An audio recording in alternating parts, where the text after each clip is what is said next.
भाग्य समजतो की गेले अनेक वर्ष या ठिकाणी येत असताना या हिवऱ्यामध्ये आणि हनुमंतरायांची सेवा आमच्याकडून थोडीफार घडायची, परंतु या वर्षी हनुमंतरायांच्या काय मनात आलं असेल मला माहिती नाही। स्वतः मारुतीरायाने हनुमंतरायांनी त्यांच्या समोर मला उभं केलं। या साध्या वारकऱ्याच्या हातून या ठिकाणी ही सेवा तुमची आमची होणार आहे। सेवेकरता निवडलेला अभंग आहे जगदवंदनीय जगद्गुरु तुकोबाराया। तुकोबाराया म्हणजे सर्वसामान्य नाहीत, सर्वसामान्य नाहीत, ज्यांचे अभंग सेवेकरता निवडलेला आहे ते जगदवंदनीय जगद्गुरु तुकोबाराया आहेत। आणि ते तुकोबाराया म्हणजे सर्वसामान्य नाही, त्यांच्या नामाचा नुसता जय घोष केला तरी त्यांच्या नामघोषाने यम कापतो। किती सामर्थ्य असेल पहा। त्याच्याही पुढे जाऊन सांगायचं झालं तर ज्या तुकोबारायांची गाथा पाण्यामध्ये बुडवल्यानंतर इंद्रायणीमध्ये बुडवल्यानंतर पुन्हा ती वर येते, जशा पाण्यामध्ये लाह्या तरंगतात तशा पद्धतीने। धन्य तुकोबा समर्थ त्याने केला हा पुरुषार्थ, जळी दगडा सहित वह्या तारीला देशाला प्रमाणे गाथा पाण्यामध्ये तरंगते। एवढा मोठा अधिकार त्या तुकोबारायांचा। त्या तुकोबारायांनी या ठिकाणी या अभंगाच्या माध्यमातून संतांचा महिमा वर्णन केलेला आहे। संतांची महती सांगत असताना संत म्हणजे काय, संत म्हणजे काय, जगाच्या कल्याणा संतांच्या विभूती देह कष्ट भीती परोपकारे त्यांना संत म्हटलेलं आहे। आणि त्याच्याही पुढे जाऊन सांगायचं झालं, त्याच्याही पुढे जाऊन सांगायचं झालं त्याची संत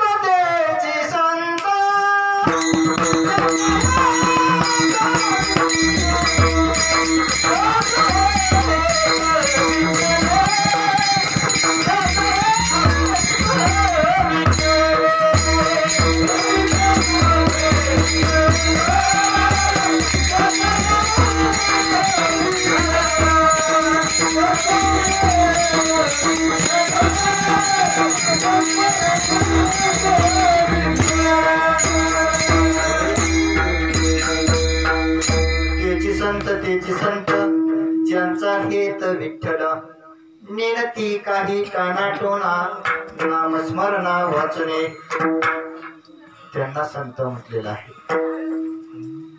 त्याच्याही पुढे जाऊन सांगायचं झालं उदार अंतकरणाचे माझे संत आहेत। कसे आहेत? उदार अंतकरणाचे। पहा, उदारता जर पाहिली, एक बाजूला कर्ण आहे आणि एक बाजूला माझे संत आहेत। कर्णाकडे पाहिलं तर कर्णासारखा उदार कोणी नव्हता, कर्णासारखा उदार कोणी नव्हता की मागितल्या बरोबर स्वतःचे कवच कुंडले काढून दिली, एवढा उदार। भगवंताने एक दिवस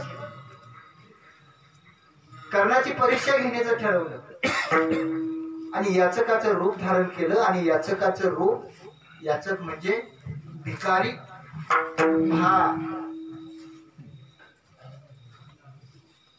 परीक्षा पाहण्यासाठी भगवंतानी याचकाचं रूप धारण केलं आणि कर्णाकडे आले। कर्णाला सांगितलं की बाबा रे, थंडीचे दिवस आहेत, मला थंडी वाजते, मला शेकोटी करायला थोडीशी लाकडं दे।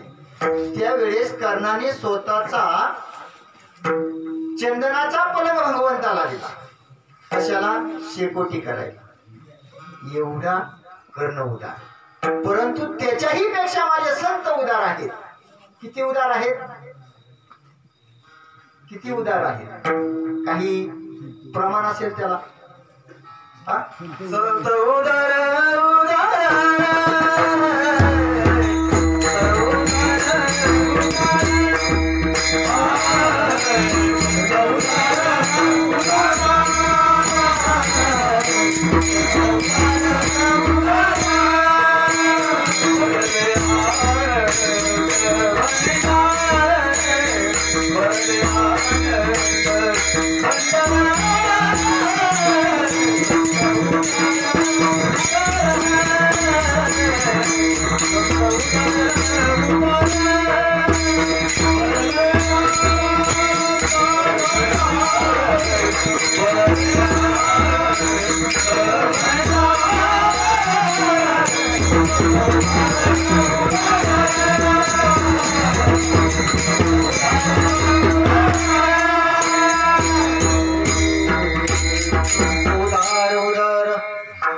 अनंत भंडार. अनंत भंडार संतांकडे भरलेले आहे. कधी जा, कधी कोणी खाली हात येणार नाही. तुकोबारायांचं उदाहरण जर घेतलं, पहा त्यांच्याकडे न जाता स्वतः तुकोबाराय लोकांच्या दारात यायचे आणि लोकांना म्हणायचे देव घ्या कुणी, देव घ्या कुणी, आयताला घर चालुनी. परंतु आपण उपजतच, आपण उपजताच करंटे. आपण तुकोबारायांना म्हणू लागले देव ना लगे साठवण्याचे रुजले गाडे. बाबा तुझा देव घेऊन काय करू, तुझा देव घेऊन काय करू. सांगायचं तात्पर्य एवढे संत उदार आहे. तुकोबारा स्वतः लोकांच्या दारात जायचे आणि म्हणायचे देव घ्या, देव घ्या, देव घ्या कुणी, देव घ्या कुणी, आयताला घर चालुनी. देवना लगे साठवण्याचे रुजले गाडे. पहा माऊली महावैष्णव ज्ञानोबाराय म्हणतात उपजानी करंटा नेने जातो उपजानी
परंतु आपल्या घरामध्ये त्याच्यासाठी जागा नव्हती.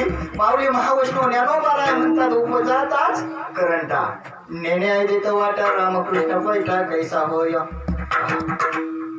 एवढे आपण करंटे आहोत. खालो की घरी जाऊन झोपतो. जाऊ द्या. विठ्ठल विठ्ठल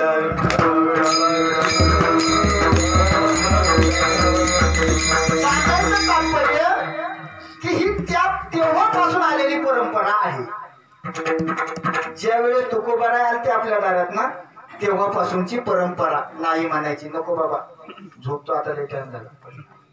सांगायचं तात्पर्य की संत एवढे उदार आहेत स्वतः आपल्याला द्यायला येतात, परंतु आपल्याला ते घेता येत नाही. त्याच्याही पुढे जाऊन सांगायचं झालं तर संत धनवान आहेत. हा धनवान संत पाहिले तर त्याच्या एका बाजूला ज्यांच्याकडे भरपूर धन आहे ते म्हणजे कुबेर. कुबेरा एवढी धनसंपदा कुणाकडेही नव्हती. होती होती का नाही. कोणी म्हणे रावणाकडे होती बाबा. रावणाकडं आखी लंका त्याची सोन्याची होती. बाबा हो ती रावणाची सोन्याची लंका, रावणाकडे गेलेलं धन जे होतं ते कुबेराच होत. एक दिवसाचा थोडासा प्रसंग सांगून आपण ज्या वेळेस मच्छिंद्रनाथ श्री राज्यात गेले आणि श्री राज्यात गेल्यानंतर त्यांना आणण्यासाठी त्या ठिकाणी आता खूप दिवस झाले मच्छिंद्रनाथ पुन्हा येत नाहीत, आपले गुरु पुन्हा येत नाहीत म्हणून गोरक्षनाथ श्री राज्यात गेले. परंतु आता त्या ठिकाणी मच्छिंद्रनाथांना आपल्या गुरूंना शोधायचं कसं म्हणून गोरक्षनाथ त्या ठिकाणी भजन करू लागले. चलो मच्छिंदर गोरकाया, चलो मच्छिंदर गोरकाया. ज्या वेळेस गोरक्षनाथ असं म्हणतोय त्यावेळेस मच्छिंद्रनाथाच्या कानावरती ती ध्वनी गेली आणि मच्छिंद्रनाथांना वाटलं आता गोरक्षनाथ मला न्यायला आले, आता श्रीराज्य मला सोडलं पाहिजे. आणि ज्या वेळेस श्री राज्यातून दोघे जण निघाले, निघाल्यानंतर मच्छिंद्रनाथाने श्री राज्यातून एक सोन्याची वीट आपल्या झोळीमध्ये आणली आणि झोळीमध्ये घेतल्यानंतर ज्यावेळेस रस्त्याने चाललेले आहेत, रस्त्याने चालता चालता चालता मच्छिंद्रनाथ गोरक्षनाथांना म्हणायचे, गोरक्षा अरे बाबा खूप जंगल आले, या जंगलामध्ये काही डर तर नसेल ना, या जंगलामध्ये काही नसेल ना. त्यावेळेस गोरक्षनाथ म्हणायचे, नाथ आपण साधू माणसं, आपल्याजवळ कसलं काय, आपल्याला कशाची भीती, डर बीर काही नाही, चला पुढे. थोडं पुढे गेल्यानंतर पुन्हा मच्छिंद्रनाथ म्हणायचे, अरे गोरक्षा खूप जंगल आले, या ठिकाणी काही डर तर नसेल ना. पुन्हा गोरक्षनाथांचं हेच उत्तर. पुन्हा अजून पुढे गेल्यानंतर मच्छिंद्रनाथांनी पुन्हा म्हणावं, गोरक्षा बाबा काही डर तर नाही ना. त्यावेळेस गोरक्षनाथांना वाटलं, म्हणजे गोरक्षनाथ समजून गेले डर जंगलात नाही तर डर गुरूंकडे आहे. आणि गुरूंची झोळी ज्यावेळेस गोरक्षनाथांच्या काखेत होती त्यावेळेस गोरक्षनाथांनी झोळीमध्ये हात घातला तर एक सोन्याची वीट त्या झोळीत होती. आणि ती सोन्याची वीट गोरक्षनाथांनी मागच्या मागे फेकून दिली. आणि फेकून दिल्यानंतर पुन्हा बऱ्याच अंतरावरती गेल्यानंतर मच्छिंद्रनाथांनी विचारलं, गोरक्षा बाबा जंगल खूप आहे, काही डर तर नाही ना. त्यावेळेस गोरक्षनाथांनी सांगितलं, बाबा डर पाठीमागेच गेला. आणि ज्या वेळेस असं सांगितलं की डर मागे गेला त्यावेळेस मच्छिंद्रनाथ म्हटले, बाबा डर मागे गेला म्हणजे नेमकी काय. म्हटले, तुम्ही जे झोळीमध्ये वीट आणली होती ना ती मागेच मी फेकून दिली. विठ्ठल विठ्ठल.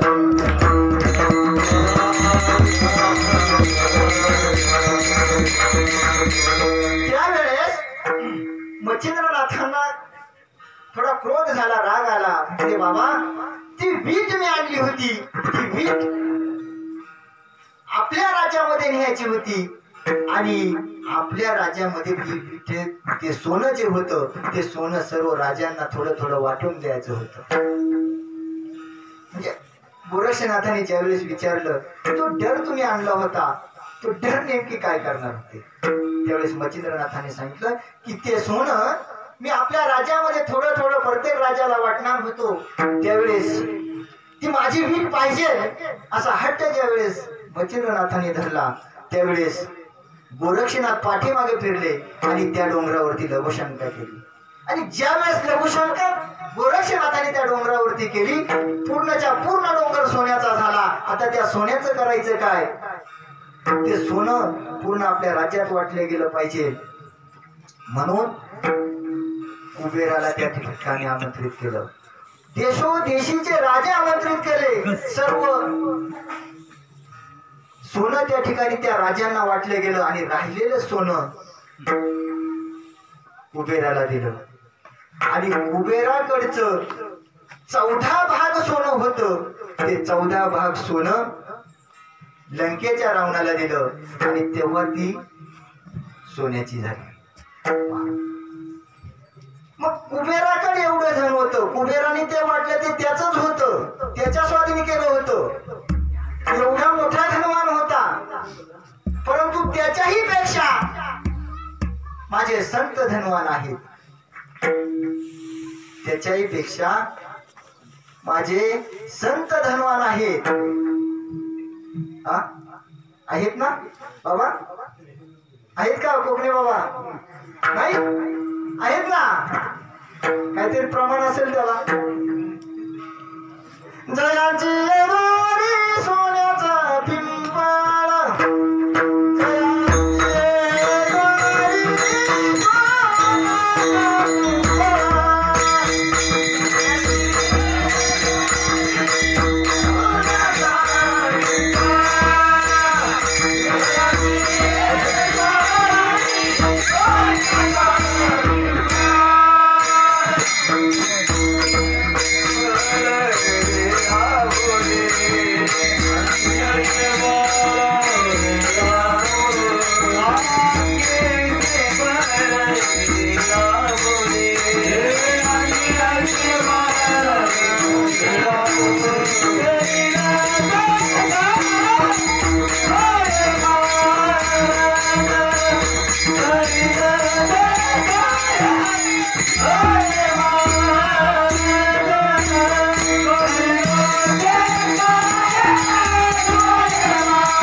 नाही प्रमाण आहे त्यांना.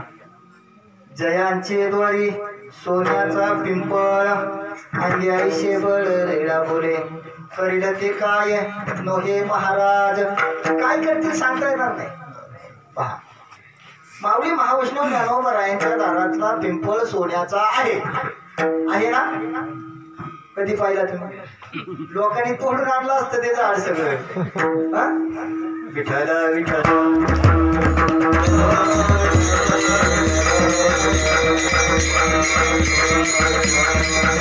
सांगायचं तात्पर्य की माझे संत त्या कुबेरापेक्षाही धनवान आहे.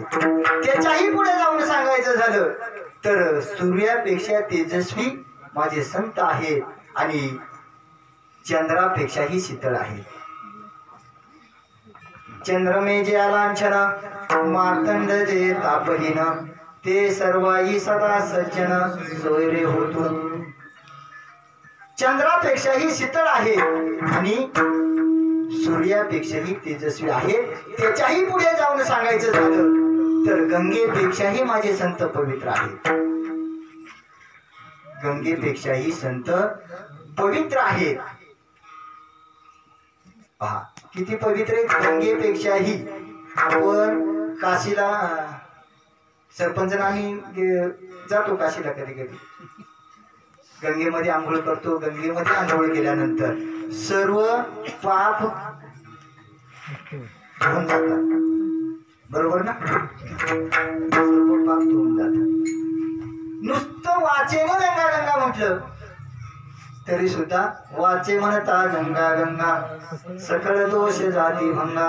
एवढी पवित्र गंगा आहे पहा. पण त्यांच्यापेक्षा माझे संत पवित्र आहे.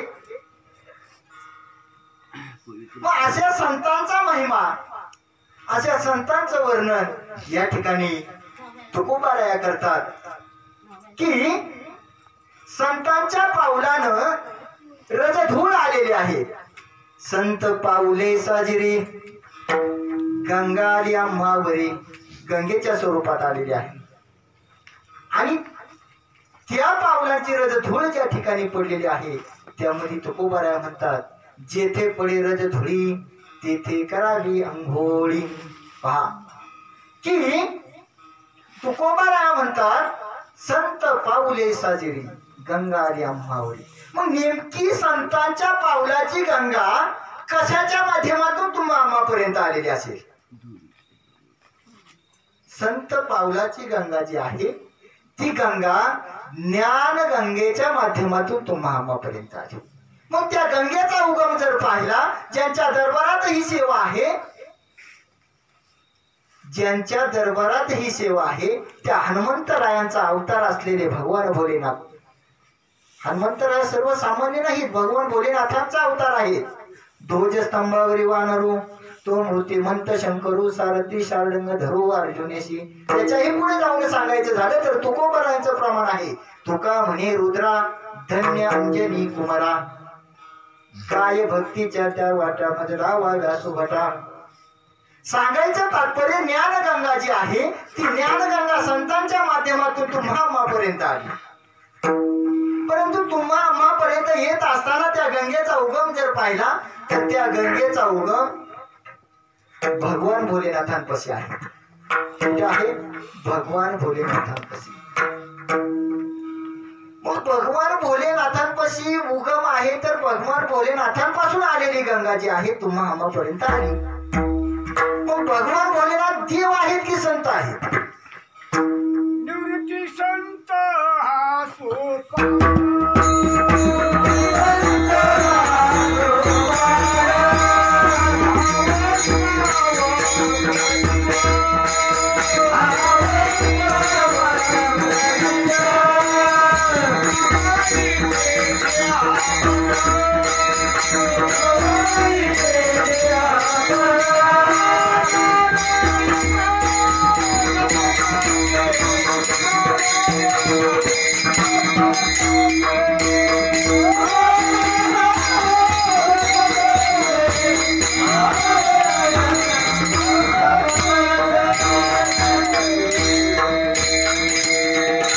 भगवान भोलेनाथ देवही आहेत आणि संतही आहेत.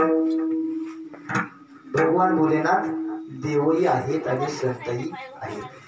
पहिला वारकरी जर पाहिला तर भगवान भोलेनाथ.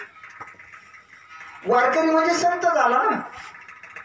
पहिला वारकरी म्हटलं तर पांडुरंग परमात्म्याचा पहिला वारकरी, पंढरीचा वारकरी. आपण पंढरीला आषाढी वारीला जातो, आमचे लुमाबाबा विना घेतात, आम्ही त्यांच्या पाठीमागे चालतो. परंतु लुमाबाबा ज्या ठिकाणाहून विना नेतात तो भगवान भोलेनाथ पहिला वारकरी आहे. तिरसुळ डांबरून घेऊन आला गिरजाचा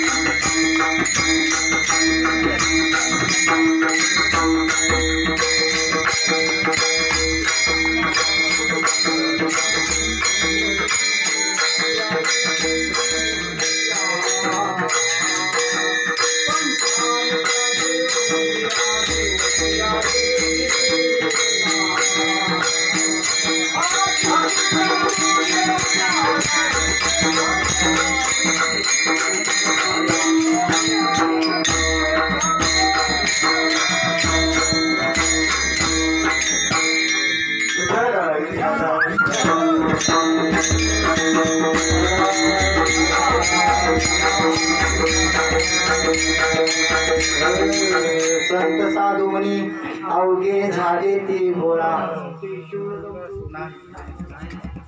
विठला विठला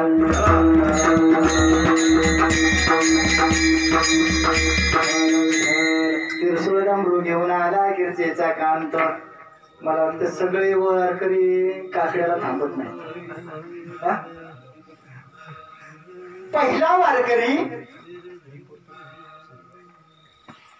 भगवान भोलेनाथ.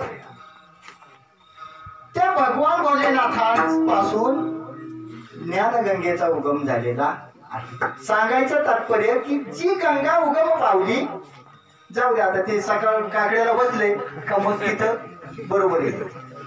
काकड्याला बसल्याशिवाय ते येणार नाही. विठ्ठल विठ्ठल विठ्ठल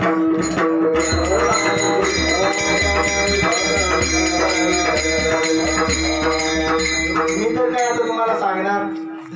आता 4 प्रमाणात तर मीच सांगितले तुम्हाला, आता 5वं का सांगायचं?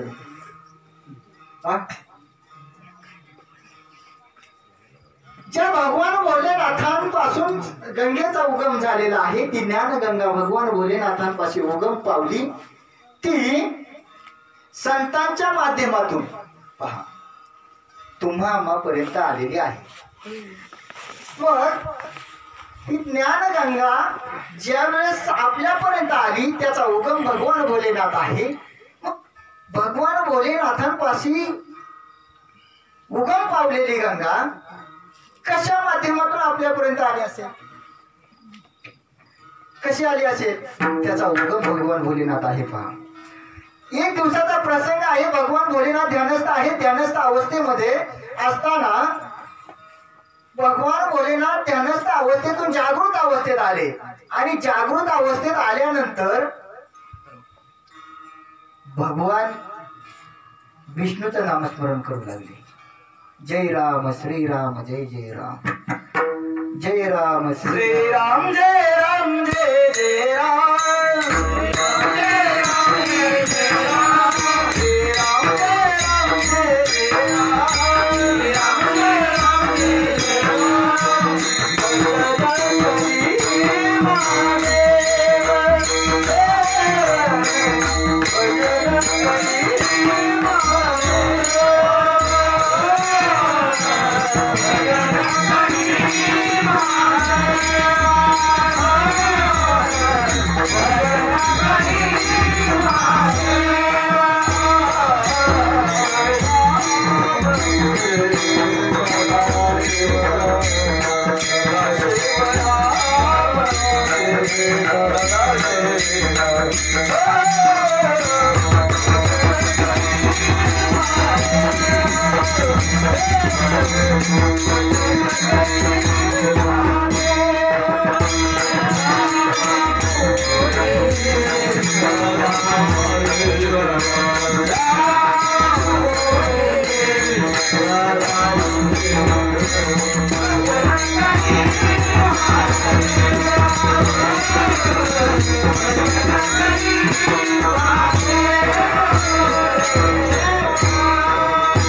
महादेव महादेव राम पूजे सदाशिव. ज्या वेळेस ध्यान धारणेतून जागृत अवस्थेत भगवंत यायचे त्यावेळेस प्रभू रामाचं नामस्मरण करायचे. पहा, पार्वती मातेनं विचारावं, भगवंता त्या सृष्टीचे करते तुम्ही आहात, त्या सृष्टीचे मालक तुम्ही आहात. पहा, ही सृष्टी ज्या वेळेस निर्माण झाली ना त्यावेळेस त्या सृष्टीचे मालक करते करविते भगवान भोलेनाथ आहेत. भगवान भोलेनाथांपासून ही सृष्टी निर्माण झालेली आहे आणि भगवान भोलेनाथांचाही जन्म. पहा, मागच्या वर्षी आमच्या इकडे 2 वर्षापूर्वी मोठा उत्सव गणपतीचा असतो. सरपंचांना माहित आहे, 2-3 वेळा भजनाला आले ते. मोठा उत्सव असतो. 10 दिवस तिथं अखंड नामस्मरण चालतं. 5 दिवस कीर्तन असतात. रोजची कमीत कमी 7-8-10 भजनं असतात. रोजची म्हणजे पहाटेपर्यंत भजनं. परंतु 2 वर्षापूर्वी आम्हाला काही लोकांनी सांगितलं, आपला गणपती नाही, कशाला बसवता, बसवायचा नाही. आपला गणपती नाही. पहा, परंतु या ठिकाणी पुरावा आहे की ज्यावेळेस एक गोल होता आणि तो गोलाकार स्वतःभोवती फिरत होता आणि फिरता फिरता त्याचा ओंकार झाला. फिरता फिरता त्याचा ओंकार झाला. तो ओंकार म्हणजे सर्वसामान्य नाही. सर्वसामान्य आहे का? मग त्याच्यासाठी काहीतरी प्रमाणात ओंकार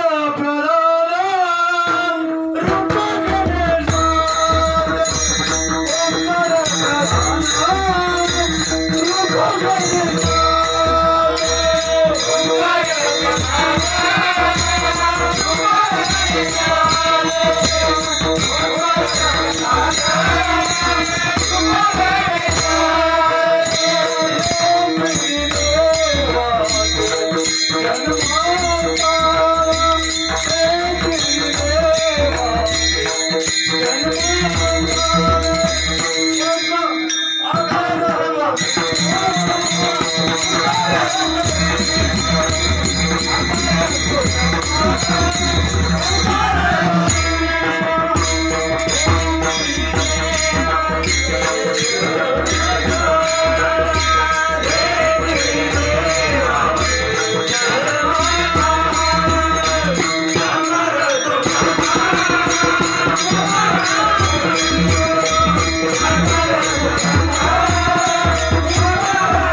स्वरूप रूप गणेशाचे ते तिन्ही देवाचे जन्मस्थान. आकार तो ब्रह्म, उकार तो विष्णू, मकार महेश जाणेला. पहा, भगवान भोलेनाथांची उत्पत्ती त्या ओंकार स्वरूप गणेशांपासून झाली. म्हणजे शंकराचा मुलगा गणपती आणि गणपतीचा बाप शंकर आणि शंकराचा बाप फिरून फिरून फिरून भोपळा चौक. त्याच्याही पुढे जाऊन सांगायचं झालं की तीन देव ज्यावेळेस जन्माला आले त्यावेळेस भगवान भोलेनाथ त्या ओंकार स्वरूपापासून जन्माला आले. त्यांच्या डाव्या बगलेपासून भगवान विष्णू जन्माला आले आणि विष्णूच्या नाभी कमळापासून ब्रह्मदेव जन्माला आले. आणि हे तीन देव ज्या वेळेस जन्माला आले तेव्हा ते दोन देवांना भगवान भोलेनाथांनी दोन कामं वाटून दिली. एकाने ही सृष्टी निर्माण करायची, ब्रह्मदेवाने सृष्टी निर्माण केली, आणि एकाने त्याचं पालन पोषण करायचं. म्हणजे काय करायचं, त्याला दाना पाणी, त्याला कुठलं खाद्य पाहिजे, हा राक्षस आहे का, हा देव आहे का, देव अवतारी आहे का, मग त्याला काय खायला दिलं पाहिजे, राक्षसांना काय दिलं पाहिजे, हे त्यांनी ठरवायचं. कोणी, विष्णूनी. मग तो पालन करता आहे म्हणून त्याचं नामस्मरण करायचं, विठ्ठल विठ्ठल.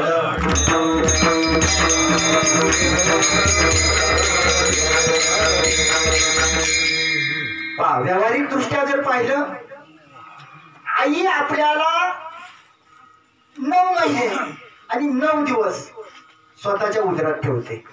9 महिने आणि 9 दिवस. मग असे 9 महिने आणि 9 दिवस, तर त्याच्याही अगोदर आपण 3 महिने बापाच्या मस्तकामध्ये असतो. तो गर्भ जो आहे तो बापाच्या मस्तकामध्ये असू द्या. आईच्या उदरात 9 महिने 9 दिवस आपण राहतो. आणि आईच्या उदरातून ज्या वेळेस बाहेर येतो त्यावेळेस आपण नाव कुणाचं सांगतो. रोज पार भाकर खायच तोपर्यंत, म्हणजे आता आपण म्हणतो आता पोर माझं भाकर खाते, आता काय मला काळजी नाही, आता मी काय कुठे रानात गेले तरी काही काळजी नाही, आता ते भाकर खाते. मग त्या भाकर खाईस तोपर्यंत ज्यावेळेस ते आईचं दूध पितंय, मग ते नाव कुणाचं सांगतो, कुणाचं सांगतो आपण नाव, बापाचं. कोणचं सांगतो, आईचं सांगतो. असं ऐकलं कधी का रामा सखुबाई अमुक अमुक, असं आहे का? त्याच्या पुढे आपण वडिलांचंच नाव लावतो, सोमा रामा कापसे. तशीच गंमत आहे की या ठिकाणी पालन करता भगवान विष्णू आहे. पालन करता कोण आहे, भगवान विष्णू आहे. आणि जन्मदाता कोण आहे, जन्मदाता अहो त्यांचा बाप भगवान शंकर, त्यांचा बाप आहे. पण तो त्यांचा बाप असताना नामस्मरण मात्र पालन करत्याचा घेतोय. तसंच व्यावहारिक दृष्ट्या जो पालन करता आहे त्याचं नाव आपण आपल्या नावापुढे लावतो. तशा पद्धतीनं ही सृष्टी जरी ब्रह्मदेवाने निर्माण केली तरी पण त्याचा पालन करता भगवान विष्णू आहे, म्हणून नामस्मरण त्याचं करायचं, विठ्ठल विठ्ठल.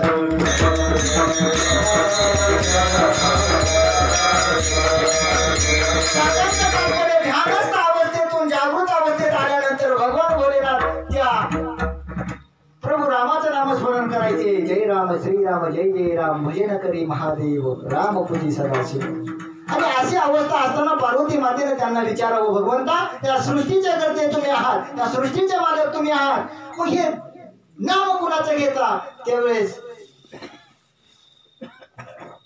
भगवान भोलेनाथानं पार्वती मातेला सांगावं की प्रभू रामाचा जन्म होणार आहे आणि प्रभू रामाचा जन्म झाल्यानंतर मला त्या प्रभूची सेवा करायची आहे.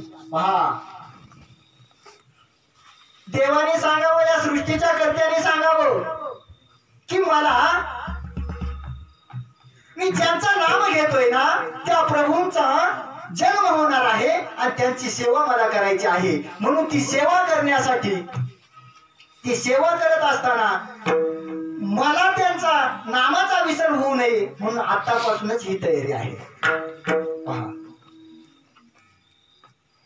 भक्ती करताना एवढं दृढ असावं, एवढं निश्चयी असावं, मग फळ मिळाल्याशिवाय राहणार नाही. आमचे बाबा म्हणतात निश्चयाचे बळ तुका म्हणे त्याची फळ. नेहमी सांगतात मला, बाबा बघ बरं, हा सोपं नाही, एवढं सोपं नाही.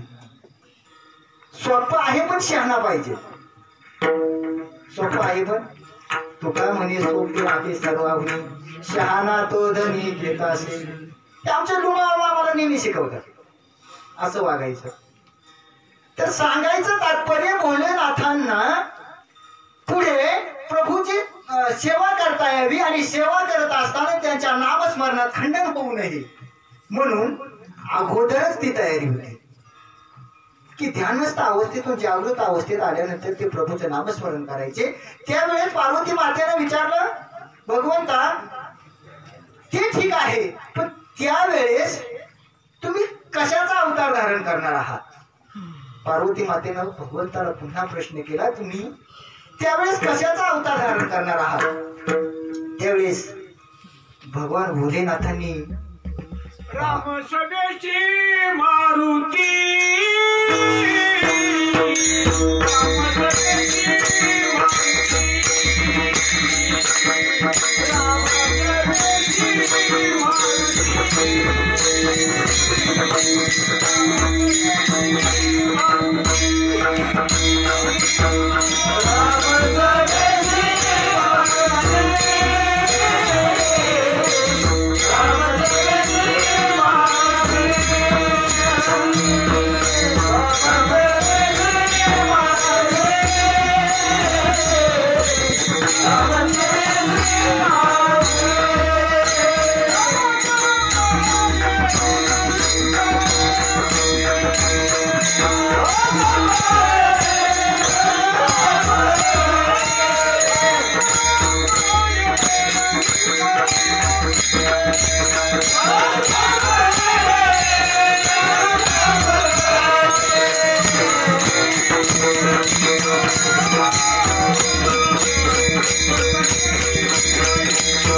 सगळ्याची मारुती धाक पडे लंकापती कुंभकर्ण इंद्रजित तया थर थरा कापत.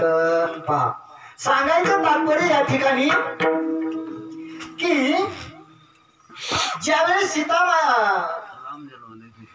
पार्वती माता विचारत आहे की भगवंता तुम्ही त्यावेळेस कुठला अवतार धारण कराल, कुठल्या अवतारात तुम्ही त्या प्रभूची तुमच्या सेवा करणार आहात?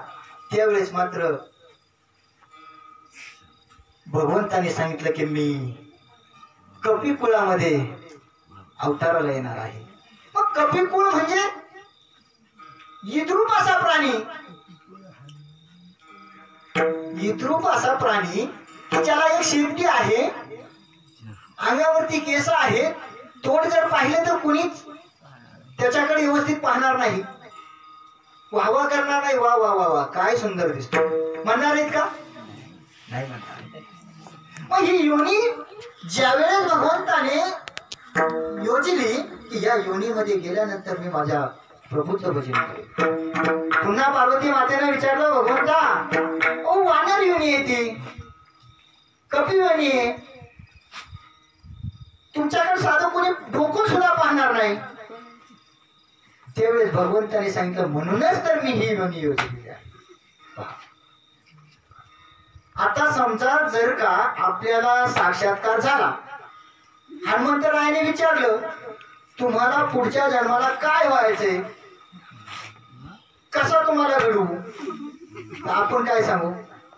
सुंदर असा बाबा मला चेहरा दे, 4 लोकांनी माझ्याकडे पाहिलं पाहिजे, इतका सुंदर बनव. परंतु या ठिकाणी भगवंतानी आणि प्रभूची सेवा करता यावी, त्या सेवेमध्ये खंड होऊ नये. मग अशी योनी काय योजली आहे? म्हणून पार्वती मातेने ज्यावेळेस विचारलं त्यावेळेस भगवंताने सांगितलं की मी सुंदर अशा योनीमध्ये जर जन्माला आलो तर मी माझ्या चेहऱ्याकडे निहाळत बसेल, माझ्या शरीराकडे मी निहाळत बसेल आणि माझ्या प्रभूचं चिंतन करता करायचं मी विसरून जाईल. हो. आणि ही योनी योजत असताना माझ्या भगवंताने नवे नवे भोलेनाथाने हनुमंतरायांचा अवतार धारण केला की ज्यांच्या दरबारात आज सेवा आहे. ध्वज स्तंभावरी वानरो, मगाशी मी सांगितलं, तो मृत्युमंत शंकरू शारथी शारंग धर्म अर्जुनेशी. मग सांगायचं तात्पर्य हे विचारत असताना पुन्हा एकदा पार्वती मातेनं प्रश्न केला की भगवंता हे ठीक आहे, तुम्हाला त्या प्रभूची सेवा करता यावी, त्याचं नामस्मरण करता यावं म्हणून ही योनी योजली, परंतु त्याच्या अगोदर तुम्ही ध्यान धारणा करत असताना त्या ध्यानस्थ अवस्थेत नेमकी भजन कुणाचं करतात तेवढं मात्र सांगा. पुन्हा पार्वती मातेनं भगवंताला प्रश्न केला. त्यावेळेस भगवंताने सांगितलं की हे मात्र तुला सांगता येणार नाही, हे भजन खूप अवघड आहे, हे भजन खूप अवघड आहे. आणि पुन्हा पुन्हा पार्वती माता विचारू लागल्या. त्यावेळेस श्रीहट्ट आणि बालहट्ट पहा, तेव्हापासूनच परंपरा आहे. घरात पहा, आपल्या मंडळीनं बायकोना आपल्याकडे काही मागू द्या हट्टाने, आपण आणल्याशिवाय राहत आणतो ना. कोकणी महाराज तेव्हापासूनची परंपरा आहे. पार्वती मातेनं हट्टाने पुन्हा पुन्हा विचारू लागल्या आणि हट्टाने भगवंताला सांगणं भाग पडलं. पहा, आणि सांगत असताना सर्वांना माहित आहे की सुंदर अशी एकांत जागा निवडलेली आहे. त्या एकांत जागेमध्ये सांगत असताना मात्र पार्वती माता ते ज्ञान ऐकत असताना झोपी गेल्यानंतर मच्छेच्या कानामध्ये मच्छिंद्रनाथाने ऐकलं. सर्वांना ज्ञात आहे आणि ऐकल्यानंतर तिथून पुढं जी परंपरा आली ती परंपरा एक गुरु एक शिष्य. पहा, भगवान भोलेनाथांपासून ती ज्ञानगंगाची उगम झाली की पुढे आल्यानंतर एक गुरु एक शिष्य. आदिनाथ नाथ नाथ उमा बीज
नाथांपाशी जी ज्ञानगंगा उगम पावली ती ज्ञानगंगा निवृत्तीनाथांपाशी आली आणि निवृत्तीनाथांपाशी आल्यानंतर मात्र ती ज्ञानगंगा आता माझ्या माऊली महावैष्णव ज्ञानोबरायांकडे ती सोपवली गेली आणि माऊली महावैष्णव ज्ञानोबरायांकडे ती सोपवल्यानंतर तुकोबाराया त्याचं वर्णन करतात ते अभंगाचं प्रथम चरण. संत बाबुले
पावले साजरे गंगारी आम्हावरी जेथे पडे रज धुळी तेथे करावी अंघोळी. भगवान भोलेनाथांपासून आलेली ज्ञानरूप गंगा की त्याचा उगम आदिनाथ उमाविद प्रकटले परंतु त्याची परंपरा जी आहे दोन अभंगाचं प्रमाण आपण एकत्र दिली. तुम्हाला वाटलं असेल बाबा चुकला काय की एक आदिनाथ उमा म्हटला आणि नंतर मच्छिंद्राचा मुख्य शिष्य. तर दोन अभंग दोन्ही प्रमाणे त्या तशा संदर्भात आहेत की त्यांचा उगम भगवान भोलेनाथ आहे आणि उगम झाल्यानंतर मात्र मच्छिंद्रनाथांच्या माध्यमातून गोरक्षनाथांच्या माध्यमातून गहिनाथांच्या माध्यमातून निवृत्तीदादांच्या माध्यमातून माऊली महावैष्णव ज्ञानोबा. मग माऊली महावैष्णव ज्ञानोबा रायांकडे ती ज्ञानरूप गंगा आली. मग माऊली महावैष्णव ज्ञानोबा रायांकडे आलेली गंगा सर्वसामान्यांपर्यंत पोहोचावी म्हणून ज्ञानदेव रचिला पाया उभारले देवालया. माऊली महावैष्णव ज्ञानोबा रायांकडे आलेली गंगा ती ज्ञानरूप गंगा होती. त्या गंगेचा उगम ज्या ठिकाणी झाला एक गुरु एक शिष्य परंपरा ती खंडित करून माऊली महावैष्णव ज्ञानोबरायांनी सांगितलं की निवृत्ती दादा आता हे चालणार नाही. माझ्या सर्वसामान्य जीवाला हे ज्ञान समजलं पाहिजे. हे ज्ञान सर्वसामान्य जीवाला समजलं पाहिजे म्हणून माऊली महावैष्णव ज्ञानोबरायांनी या ठिकाणी वारकरी संप्रदायाचा पाया रचला. ज्ञानदेव रचिला पाया उभारिले देवालया. मग ज्या माऊली महावैष्णव ज्ञानोबरायांनी वारकरी संप्रदायाचा पाया रचला ते सर्वसामान्य नव्हते. पांडुरंग परमात्म्याचा अवतार असलेले माऊली महावैष्णव ज्ञानोबराया. अवतार पांडुरंग नाव ठेविले माऊली महावैष्णव ज्ञानोबरायांनी अवतार धारण करायचं कारण एवढं की सर्वसामान्य जीवाचा उद्धार व्हावा सर्वसामान्यांपर्यंत ते ज्ञान पोचावं म्हणून पांडुरंग परमात्म्याने माऊली महावैष्णव ज्ञानोबरायांचा घेतलेला अवतार. विठ्ठल विठ्ठल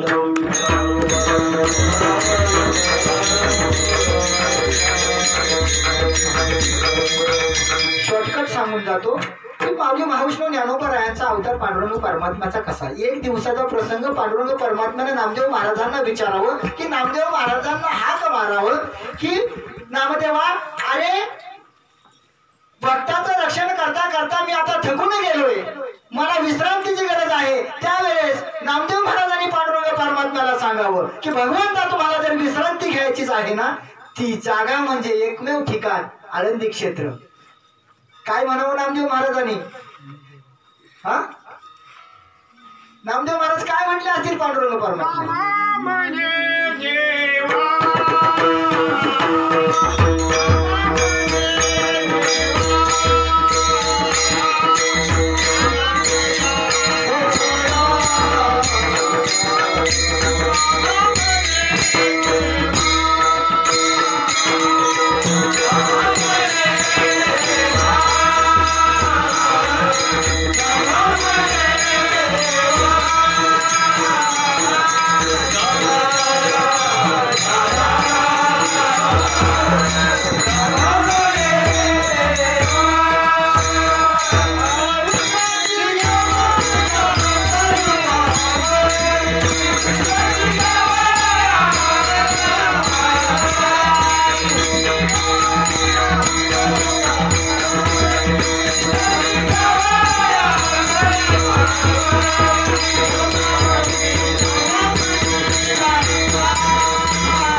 त्यावेळी पांडुरंग परमात्म्याला नामदेव महाराजांनी सांगावं, नामा म्हणे देवा चला तया ठाया विश्रांती घ्यावं या कल्पावरी. आणि पांडुरंग परमात्म्याला माऊली महाविष्णू ज्ञानोबरायांचा अवतार धारण करावा. अवतार पांडुरंग नाव ठेविले ज्ञानी. मग माऊली महाविष्णू ज्ञानोबरायांचा अवतार पांडुरंग परमात्म्याला घेण्याचं कारण जगाच्या कल्याणा संतांच्या विभूती देह कष्ट भीती परोपकारे पहा, की माझं कोणीतरी भजन केलं पाहिजे, माझं कुणीतरी भजन केलं पाहिजे. म्हणून कुरुक्षेत्रावरती गीतेच्या माध्यमातून ज्यावेळी भगवंताने अर्जुनाला जे ज्ञान सांगितलं तेच ज्ञान पांडुरंग परमात्म्याच्या माध्यमातून माऊली महाविष्णू ज्ञानोबरायांचा अवतार ज्यावेळेस पांडुरंग परमात्म्याने घेतला, की सर्वसामान्यांना जी गीता समजत नाही त्या गीतेचं ज्ञान आपण आता सर्वसामान्यांपर्यंत ठेवलं पाहिजे. म्हणून माऊली महाविष्णू ज्ञानोबरायांचा अवतार धारण केला आणि पुन्हा एकदा गीतेचं रूपांतर ज्ञानेश्वरीमध्ये माऊली महाविष्णू ज्ञानोबरायांनी केलं. सांगायचं तात्पर्य, हे ज्ञान ज्या ठिकाणाहून आलं ते ज्ञानाचं उगम जो आहे ते भगवान भोलेनाथ आहे. आणि असं असताना तुकोबाराय म्हणतात की संतांच्या माध्यमातून हे ज्ञान आलं. ही ज्ञानरूप गंगा संतांच्या माध्यमातून आली. संत पाऊले साजरे गंगा आली आंबावरी. आणि त्याच्याही पुढे जाऊन सांगतात की ही गंगा ज्या वेळेस ज्ञानरूपाने तुंबामापर्यंत आली, त्या ज्ञानरूप गंगेचे रजधूळ ज्या ठिकाणी पडलेले आहे त्या ठिकाणी मात्र आंघोळ केल्याशिवाय राहू नये. हे वर्णन तुकोबाराय अभंगाच्या दुसऱ्या चरणात करतात. जेथे पडे रजधुळी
जेथे पडे रजधुळी तेथे करावी आंघोळी. त्या ज्ञानरूप गंगेची रजधुळी ठिकाणी पडलेली आहे, संतांच्या पावलाने जी रजधूळ ज्या ठिकाणी पडलेली आहे त्या ठिकाणी मात्र आंघोळ केल्याशिवाय राहू नये. आपण करतो का?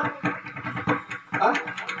अहो या हिवऱ्यामध्ये आता ज्ञानरूप गंगा उगम पावलेली आहे, कालपासून पावले ना.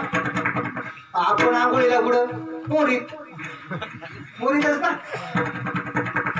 आपण आंघोळीला मोरीत. आपण त्या रजतुळामध्ये नाहतो का? नाही नाहत. आपण त्या रजतुळामध्ये नाहत नाही. त्याच्यासाठी विठाला विठाला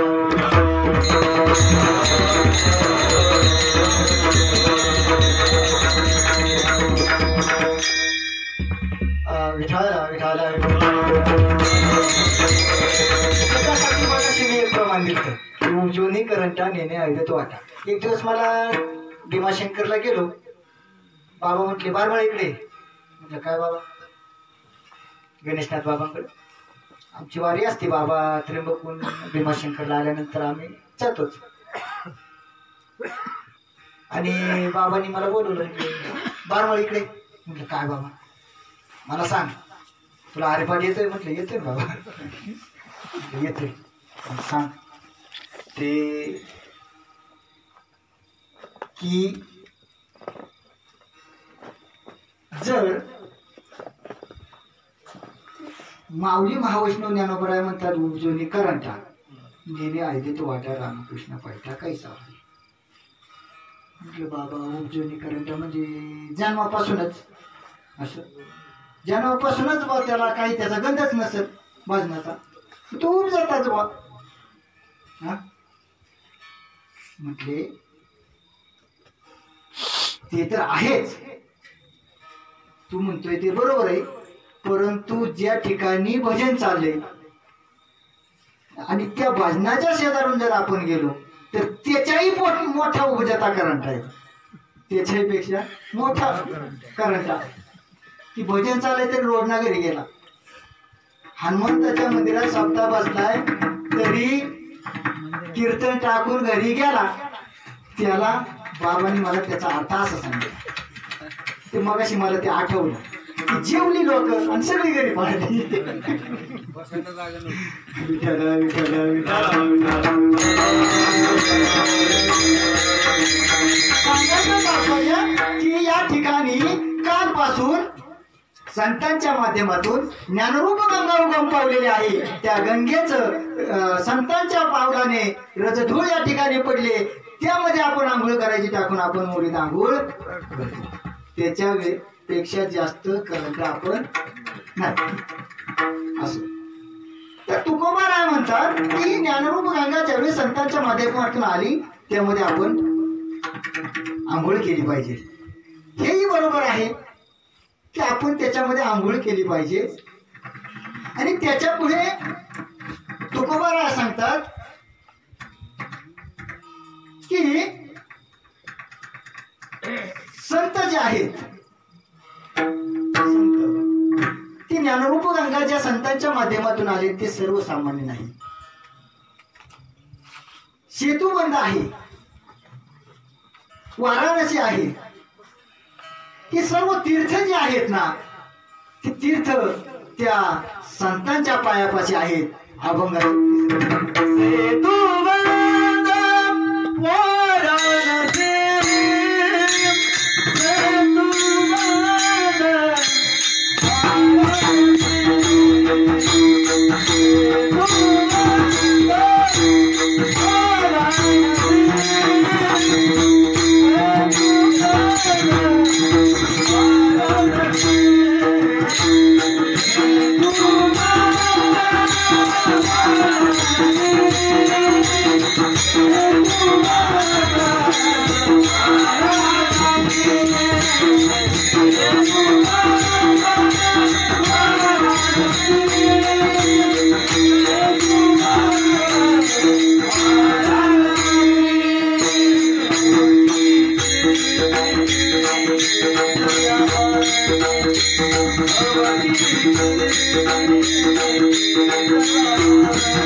तुकोबाराया म्हणतात ते संत जे आहेत ना त्याच्या पायापाशी म्हणजे तीर्थ आहे.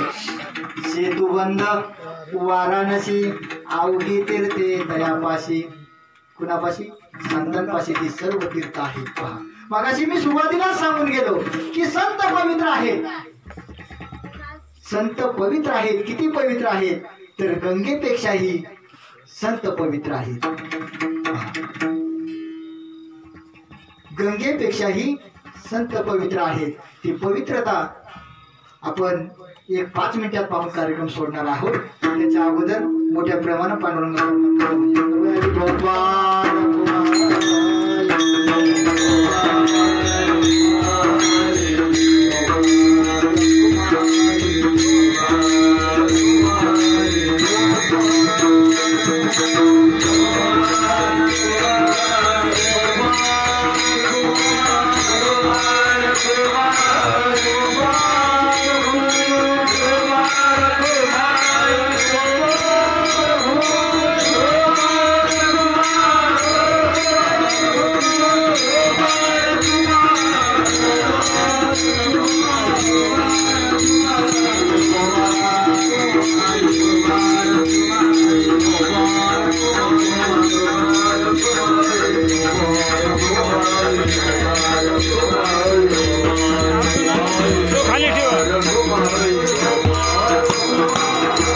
आणायला जायचं आहे. त्या ठिकाणी लंकेत जाण्यासाठी सेतू बांधलेला आहे. पहा की तो सेतू बांधत असताना दगडावरती प्रभूचं नाम वानरसेना लिहायची आणि तो दगड पाण्यात टाकायची. तो दगड पाण्यामध्ये तरायचा आणि तरता तरता त्याचा पूल तयार झाला. त्याला सेतुबंध म्हटलेलं आहे. प्रभूच्या नामानं दगड पाण्यात तरले त्याचा पूल तयार झाला. त्या ठिकाणी सेतुबंध म्हटलेला आहे. दुसरं तीर्थ पाहिलं वाराणसी की ज्या ठिकाणी गंगेसारखे पवित्र तीर्थ आहे. गंगेसारखं पवित्र तीर्थ काशी क्षेत्र. त्या काशी क्षेत्रामध्ये पवित्र असं गंगेचं तीर्थ की त्या गंगेमध्ये न्हाल्यानंतर सर्व दोष सर्व पाप धुवून जातात. आपल्या इकडे पूर्वी म्हणायचे आजार मारले ना काशीला जायला गेला. आता काशीला गेल्याशिवाय तुझं पाप धुवून निघणार. मग त्या माणसाने पूर्वी जाता येत नव्हतं, आता जाता येतं. काशीला गेल्यानंतर म्हणे हा आता माझं पाप गेलं असेल बरं का. मांजर मारलेलं पाप माझं गेलं कारण मी गंगेत आंघोळ केली. एवढी पवित्र गंगा आहे. सांगायचं तात्पर्य की काशी क्षेत्रामधली गंगा आहे ती पवित्र आहे. त्याच्याही पेक्षा माझे माऊली महाविष्णू ज्ञानोबाराया पवित्र आहे. संत पवित्र आहेत. कसे असतील? ज्या वेळेस ही ज्ञानरूप गंगा माऊली महाविष्णू ज्ञानोबारायापर्यंत आली आणि त्याचा प्रसार करत असताना माऊली महाविष्णू ज्ञानोबारायाने पांडुरंग परमात्म्याची अनुमती घेतली आणि अनुमती घेऊन पूर्ण महाराष्ट्र पिंजून काढला. सोबतीला नामदेव महाराज आहेत आणि सर्व महाराष्ट्र पिंजून काढल्यानंतर काशी क्षेत्रामध्ये गेले. पंजाब सोडलं काशी क्षेत्रात गेले. काशी क्षेत्रामध्ये गेले त्यावेळेस जगाचा मालक काशी विश्वनाथ बाबा समोर आला आणि समोर आल्यानंतर माऊली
ज्ञानोबा आल्याचा निरोप ऐकल्यानंतर सामोरं यावं.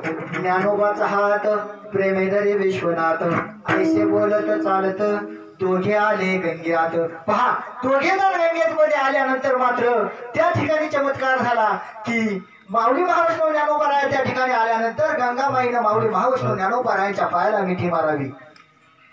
माऊली महावैष्णव ज्ञानोबा पायाला पवित्र अशी गंगा की त्या गंगेमध्ये न्हाल्यानंतर आपलं पाप धुवून जाते. त्या गंगेला माऊली महावैष्णव ज्ञानोबा पायाला मिठी मारावी. ज्ञानोबाच्या पायी मिठी घाली गंगाबाई. ज्या वेळेस माऊली महावैष्णव ज्ञानोबा पायाला गंगाबाईने मिठी मारली त्यावेळेस नामदेव महाराजांनी गंगाबाईला सांगावं, नामा म्हणे सोडामाई ज्ञानदेव सर्व ठाई. पहा, एवढे पवित्र संत आहेत. सर्व तीर्थ त्या संतांपाशी आहेत. ज्या तीर्थामध्ये आपण आपलं पाप नाहून जातं ते तीर्थ माझ्या संतांच्या पायांना मिठी घालत की तुकोबाराया म्हणतात, सेतुबंद वाराणसी अवघी तीर्थे तयापाशी. सर्व तीर्थ त्या संतांपाशी आहेत. आणि त्याच्याही पुढे जाऊन सांगायचं झालं तुकोबाराया म्हणतात की मी धन्य आहे बाबा की या संतांच्या सागरामध्ये मिळालो अभंगाचं शेवटचे धरण. तुक म्हणे धन्य झालो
अंगारी अंबावरी जेथे पडे रजडोळी तेथे करावी अंबोळी सेतू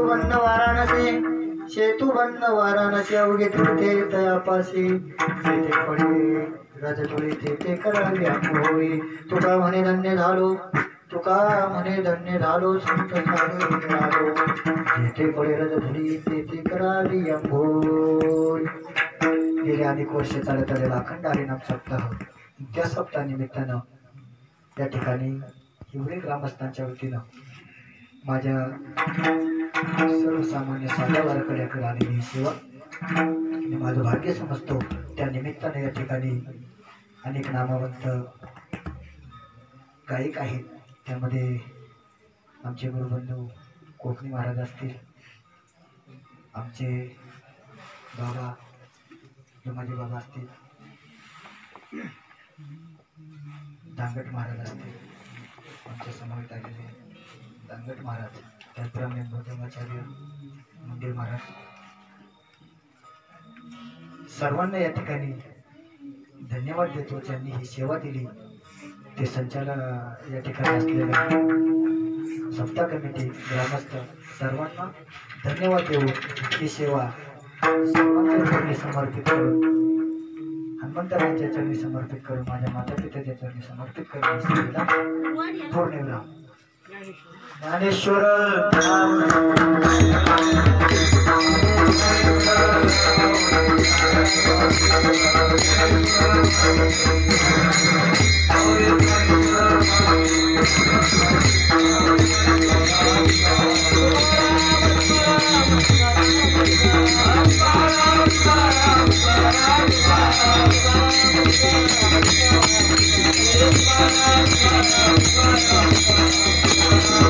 Thank you.